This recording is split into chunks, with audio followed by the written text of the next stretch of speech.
Hey, I'm Rob Greenfield. Welcome to my tiny house in Orlando, Florida. This tiny house is 100 square feet. I built it for under $1,500, all using about 99% repurposed and secondhand materials, while creating just about 30 pounds of trash. So today, I'm going to give you a tour of my simple, sustainable life and show you my homestead.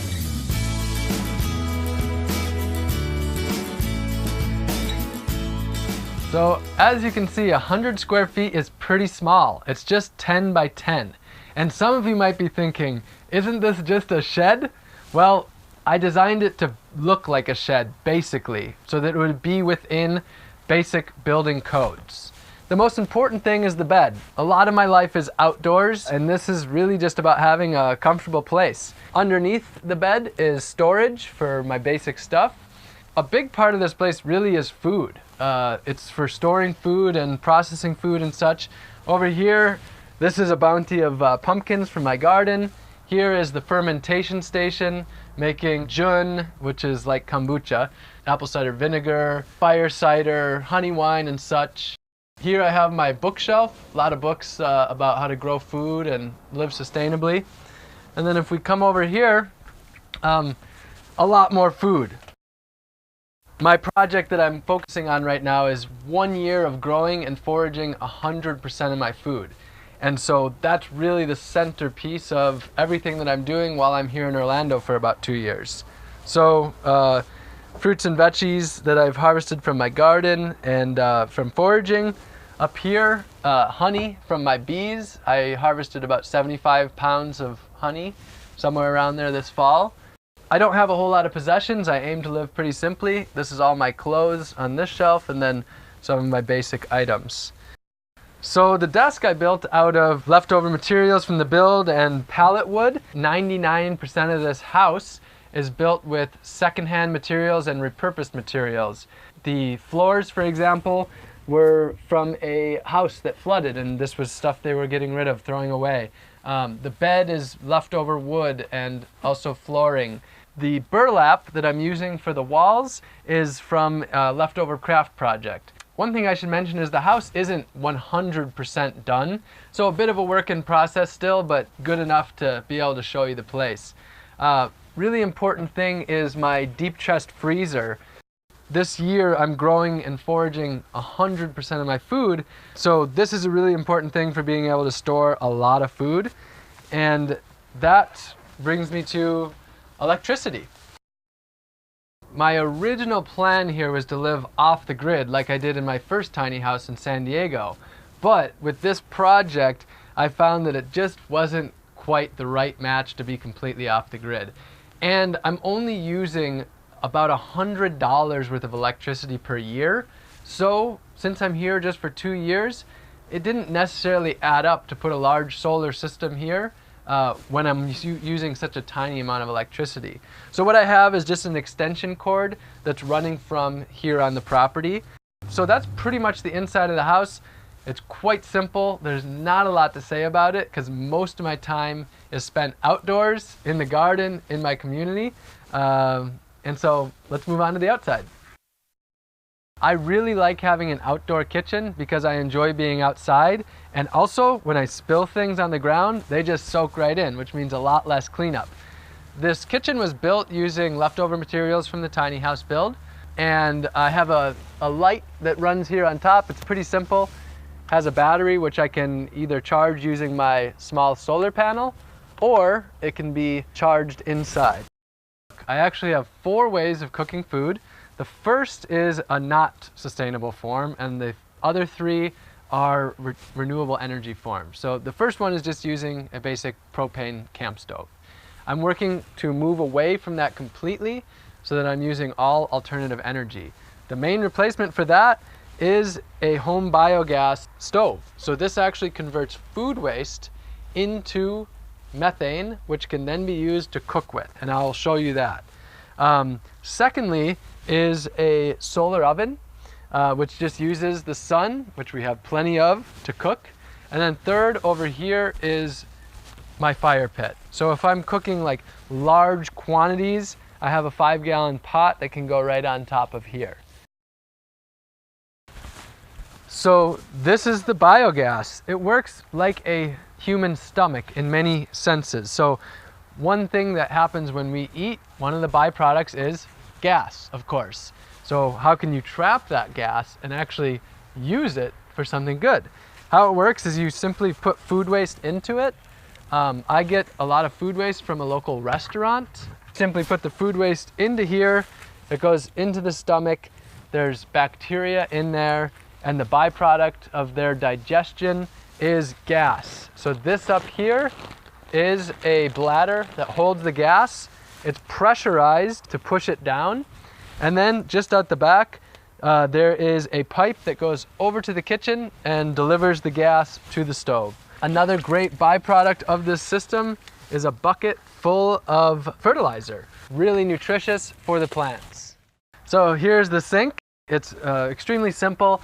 This is a 55-gallon barrel in the back, and that holds rainwater. And then it's just gravity fed. I use a biodegradable gray water safe soap so that this water doesn't have to go to a sewage treatment plant. Instead, what happens is it goes just down the drain, and then there's a tube that just goes out the back, and then back there I have bananas, which are really water-loving plants. So this water, all the water that goes through the sink, doesn't go off-site to a waste treatment plant. Instead, it actually grows food on-site. Also back there, I have my compost bin. The reason I really like my compost bin right there is I can actually toss food in standing right here. So it's really easy to access. So I create very minimal garbage. The little bit of actual trash that I do create, I just put in the trash can of the property. But mostly food waste, yard waste, paper, cardboard, all of that can go right into the compost bin, and that is used to grow food rather than be somebody else's problem. Also here is my drinking water. So it's a pretty great system. It's called a Berkey, and this can be used for purifying rainwater, water from lakes and rivers, or city water. I have my rainwater barrels right here behind the house. I simply stick a pitcher down here, and then my rainwater is purified to be delicious and great for drinking. Rainwater harvesting is very easy, not complicated at all. The water just falls down onto the roof, into a gutter. Instead of having a downspout, I have a rain chain. The water just falls into this barrel, and then it's stored right there. Really simple as that. I have multiple barrels, and they're just simply connected by a pipe. So this might be the part of my homestead that I'm the most excited to show you. This is a 100% closed loop composting toilet system. You have two toilets, this one for going pee and this one for going poop. Pee is a bucket, a 5-gallon bucket under here that's filled with water. It's used for about a day, and then basically the pee is diluted by about a 10-to-1 ratio. That water is then simply dumped onto fruit trees, bushes, and such to grow food. Poop goes into this one. How it works is you simply sit down like you would on any other toilet. After you go, instead of flushing, you simply add sawdust to cover it up, and it's amazing that all you need to do is cover it up, and then there's no smell. Instead of buying toilet paper, I grow my toilet paper right here on site. This is called the blue spur flower. It's in the mint family. So it's got a great smell, and it's ridiculously soft. I mean, that is just wonderful. So that is then composted as well. The poop goes into these 55-gallon drums, where it's then composted for a year to make it completely safe, and then it's used on fruit trees to grow fruit. So this is a 100% closed loop compost toilet system that doesn't create any problems for anyone else, and instead makes fertility. So because the property owner's roof is much larger, I also harvest rainwater off of their roof. I have two 275-gallon totes. This is used for watering the garden, for filling up the barrel at the sink, and for showering. This is my shower right here. works pretty simply. I have a 5-gallon bucket down here that I fill up, and then that just goes right over, and it's just a little handheld shower using rainwater, and honestly, I love it. To me, showering rainwater is one of the greatest ways to shower. A little bit about transportation, how I get around. So I don't have a car or a driver's license. I have a bicycle, and I use that to go almost everywhere that I need to go in Orlando. And then I also have a bicycle trailer, and that bicycle trailer can carry up to 300 pounds. So I can use that for hauling lots of stuff in my garden, tools or huge hauls of food. I can also use that for furniture, materials for the house, things like that. Lastly, let's move on to the garden.